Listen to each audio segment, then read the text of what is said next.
Hello again. I just wanted to, what I want to do. Oh, that's right.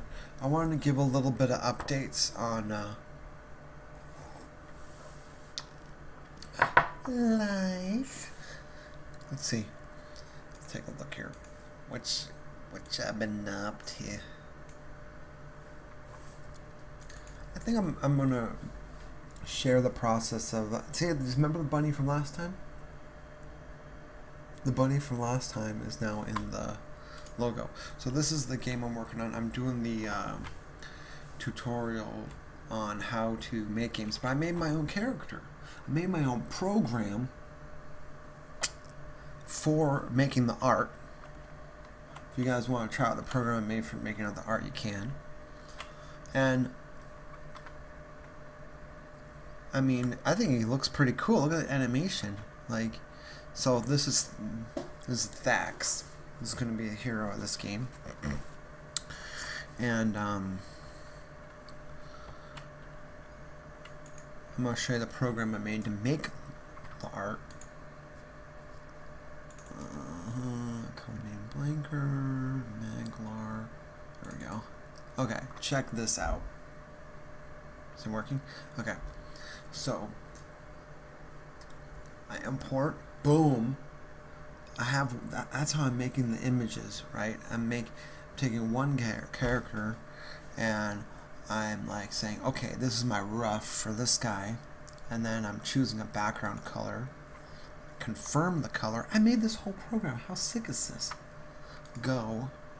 Now I'm actually able to, like, I can, let's say I want to cut his nose off. His nose is gone. Let's say I want to give his nose back. There we go. But his nose is lower. No, that's a weird piggy nose. Or not, and I can make it invisible, right? So now all that is the nose. Nothing's visible, only original with changes, right? And then so let's say, you know, I liked how his hair in this view where there's a little bit of variation, so I'm not going to make a whole lot of changes.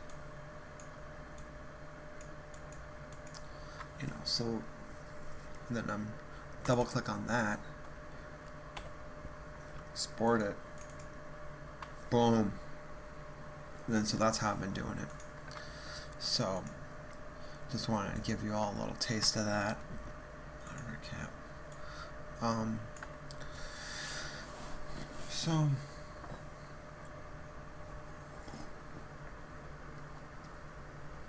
I was watching a couple videos on you know, game development and all that, and you know, there's always a temptation to start a project and not finish it. I mean, and I think not having a stable engine is one of the big I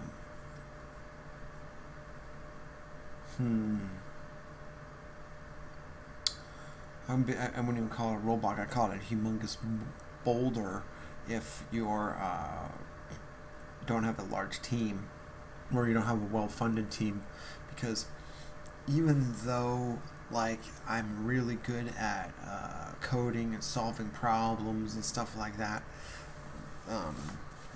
the last engine I made for Devil Memory was just like, it was like taped together, you know what I'm saying? It was like not efficient at all.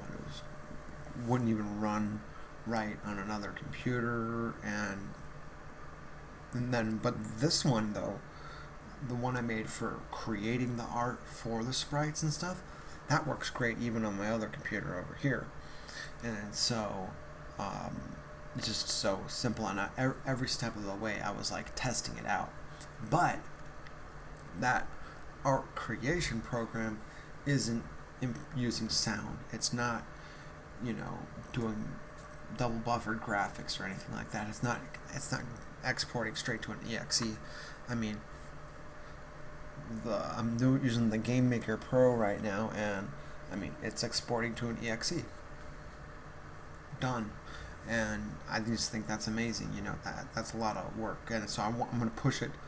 I don't even think I need to push it that hard to get the feel of a little adventure game going. So what I wanted to share with everybody is a little ASMR treat here on the backstory on the planet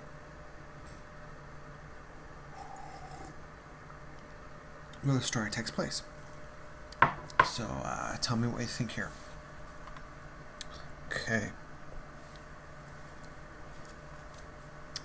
The story is called The Order of Corruption.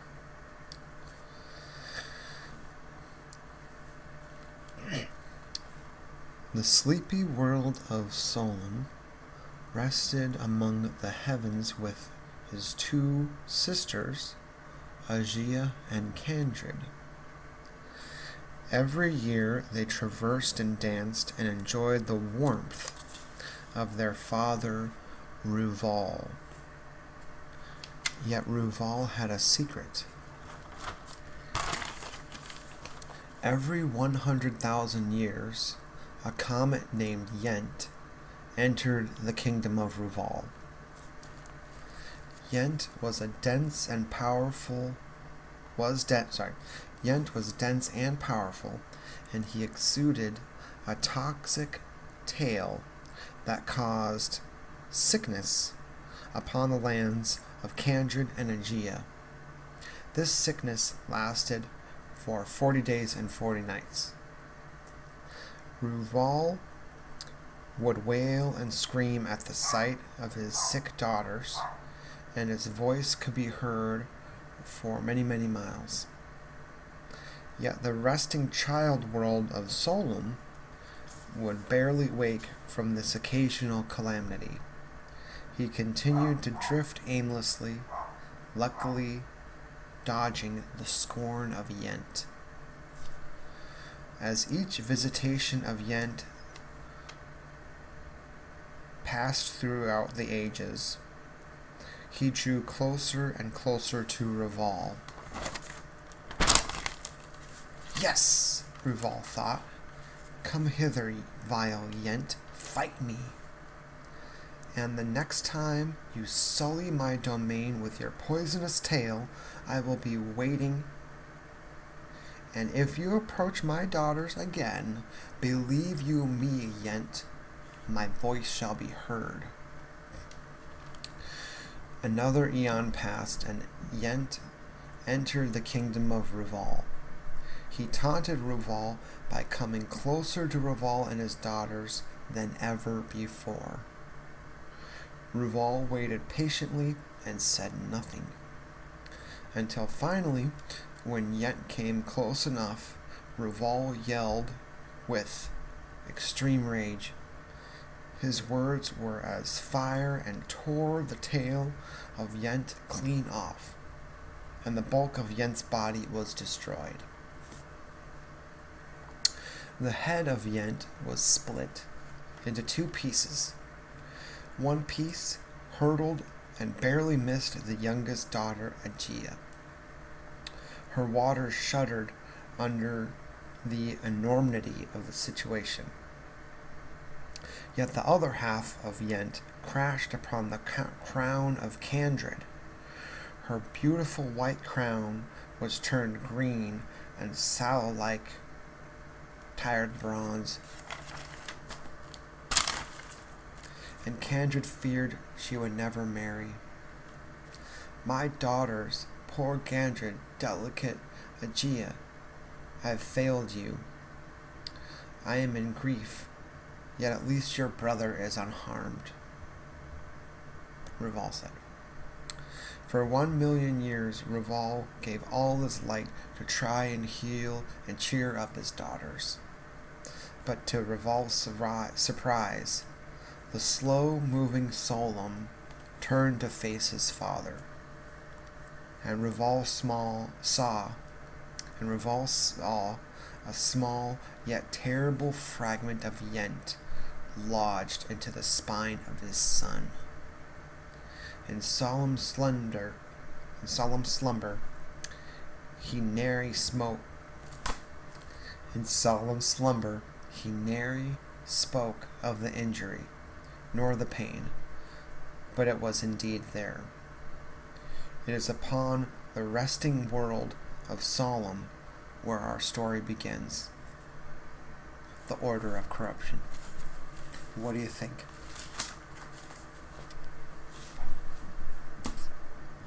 Now I'm going to draw something. Maybe I can do... Oh, wait.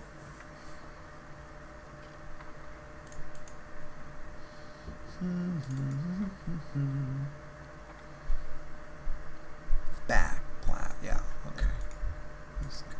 You know.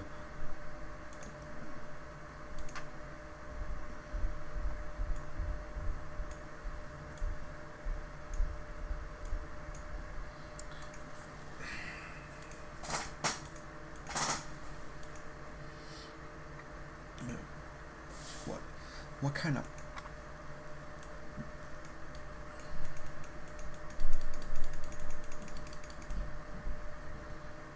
lags with all this going on in the background? You know, what kind of planet would it be? A red planet?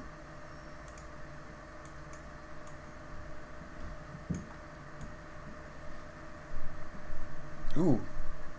Okay, I'm digging where these colors are going right now.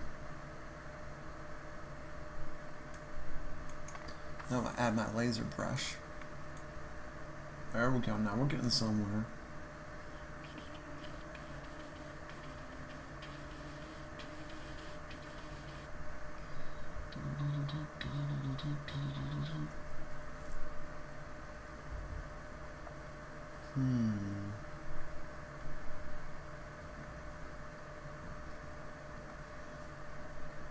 Wait a minute, that doesn't make sense. That's almost like... I'll trim some. So this is the sun. This will be revolved. Well, let's keep going. Sometimes it's just more important to just start on something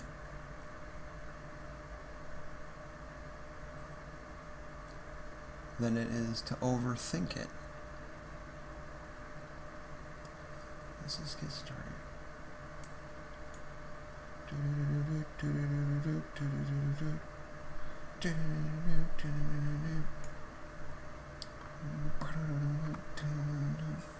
Okay. Where is Aegea? Aegea, little green, and Aegea, some blue in there.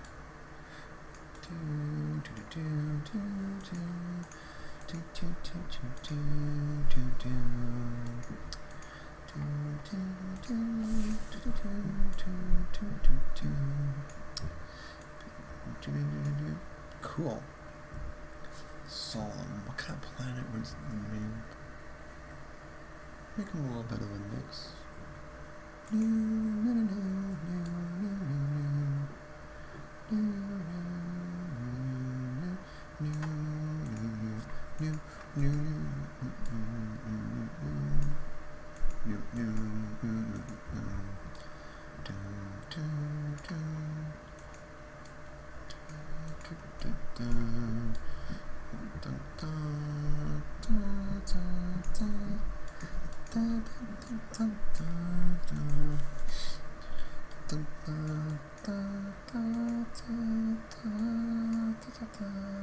Yeah, dude.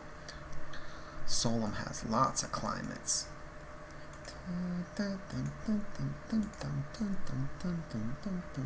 Maybe we have a continent of just pure volcanoes.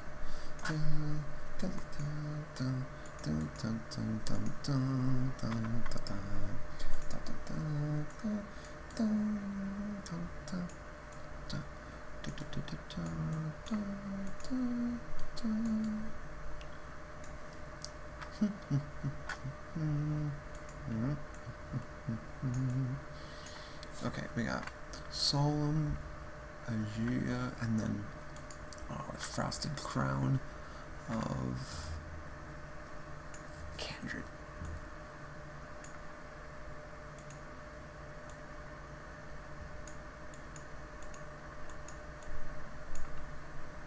Kindred will be an ocean. Wait, Kindred, small, little lakes.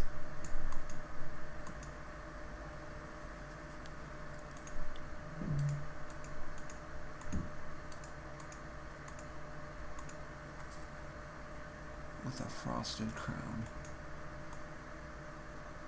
Oops.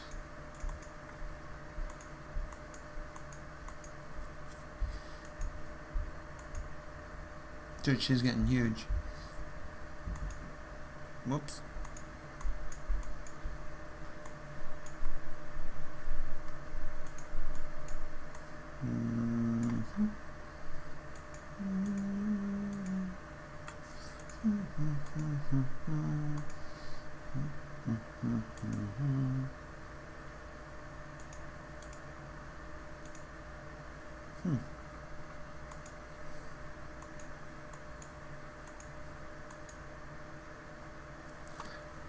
No, this isn't. We got green, brownish green, green. We'll make this one dark.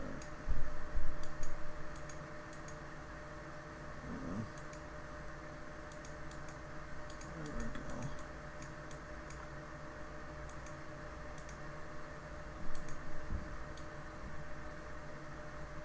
There we go.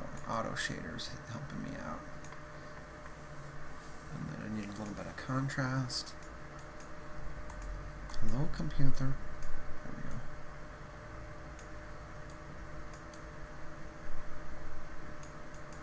There we go. Come on. That's tight. Okay. And then, of course, Yent.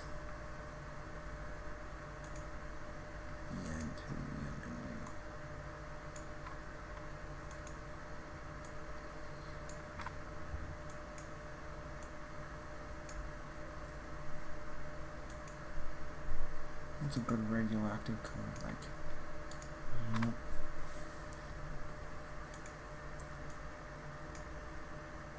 Poisonous tail.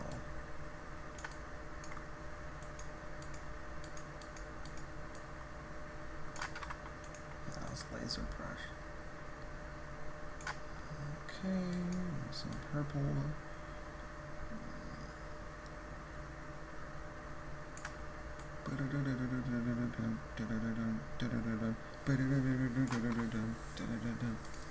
Maybe some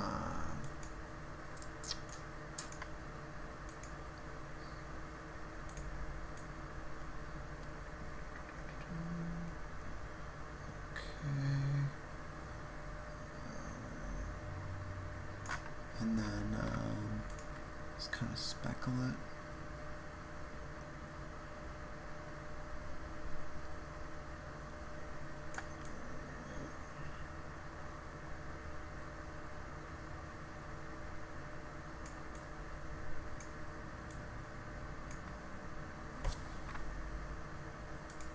The middle section looks a little bit light. There we go. And add some stars to the background.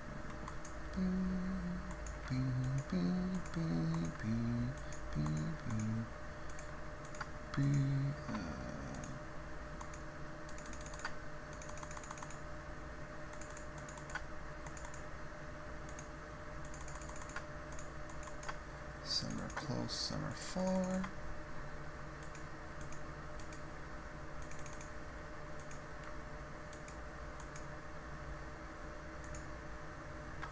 Okay, let's check it out.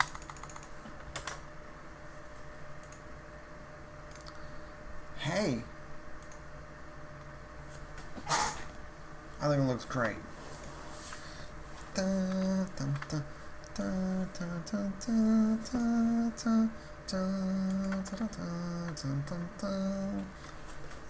boom, boom, boom. Okay, now we're getting somewhere. Make that game. Close out that. Get me back in here. Save this. Sometimes you just gotta do things. Word of wisdom. Sometimes you just gotta do things. Wow. I was writing that little story at Starbucks. Actually, I wrote most of. Oh, this is a prequel to a book I wrote. This game story is gonna be a prequel to and I never actually tried to publish my book. It was everybody said it was too much like a game. So then why don't I just make a game? Isn't that life? It's like, this is too much like a game. No one's gonna run and read this script. No one's gonna run and read this script. It's like,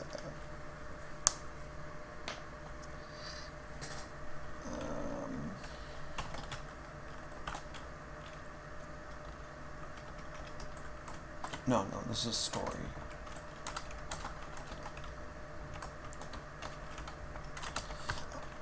Another thing I like about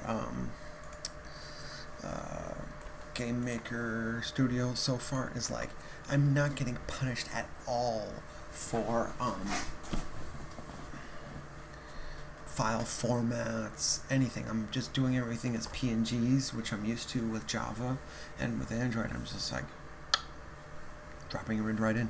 I even put an old song that I made like years ago as just in a test project and it played perfectly. So I mean, there's really no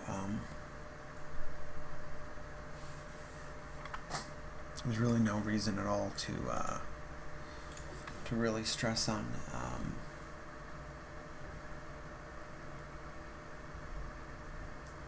I guess there's really no reason to stress if I think it's like am I doing what I want to do in my life?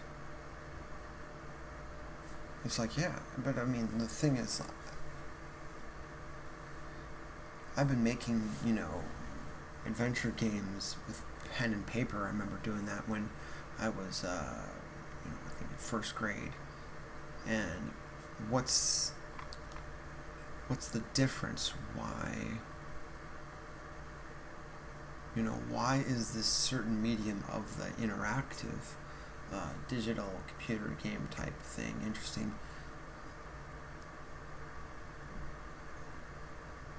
I think I almost like it it was a crystallization of an adventure and your childhood, and especially people in my generation where it's like there was only certain things you get. You either were really into sports, or you got to check out some of those games that came out, or people went hardcore into computers and computer programming early. I was kind of a hybrid of that, but I wasn't much in the sports thing. I actually like to go on adventures outside in Illinois. We would literally go walking for miles, and one time me and my friend were walking through the actual woods. We were looking for devil worshippers. That sounds like a great idea. But when we were 12, we were like so bored. We knew that there were ones in the forest and stuff, but we wanted to check it out, see what was going on. And we found some weird stuff. Like one time we came to this clearing and there was just all these like little kids' shoes hanging in the trees, and that kind of freaked us out. But we didn't know if that was like just like a what's it called, a Grim Ward in Diablo 2, where you're like and you just try to scare people. I guess it's just called a Grim Ward. Maybe that's what it is called. But I mean, they're just like all hanging, and it was just mega freaking creepy, right? And I was just like, we were like, okay, this one's weird, but we're not, we didn't get scared, but I remember we didn't hang out there very long because, we were little kids, but then that was one day, but then there was another day we went on an adventure again, and it started to get kind of dark, but it wasn't dark yet. And then we came to this is an interesting clearing in the tall grass and everything. And there was just straight up like meat everywhere. It was like so messed up. There was just like tons and tons of just meat. And I remember we were just kind of like, what? And we were like, what happened here? Because there's no other, there was no, like, reason for all the meat. It didn't look like there was any cooking happening. Some people were saying, when I was talking to them, like, years later, that maybe hunters were, like, cleaning the meat there and getting rid of, like, just dumping old meat there. And I was like, okay, it was an old meat dump. But I mean, it was kind of out there. Do you get charged if you lose? Try and get rid of your meat. I guess you just can't throw all your meat in a dumpster. So, but it just didn't make sense to have a meat dump that weird area. So that was the extent of our adventures, was the shoes, and then like I think a year later we found the meat. So yeah, but yeah, a lot of the adventures, I'm not saying you're gonna find big piles of meat in the adventure with Thax here, but now after bringing it up, I think I might just throw it in there. That'd be pretty cool. That's like a, Easter egg if you do. Like the boss is here, but if you kind of take this path, you end up seeing the meat, and you're just kind of like, and then, that could be funny. But I might throw that in there. But yeah, so if y'all are enjoying this kind of stuff, then I'll continue with it. I think it's definitely fun for me to give progress updates and share the ideas. So this is definitely enjoyable for me. I hope you're having fun with it. Thanks for watching.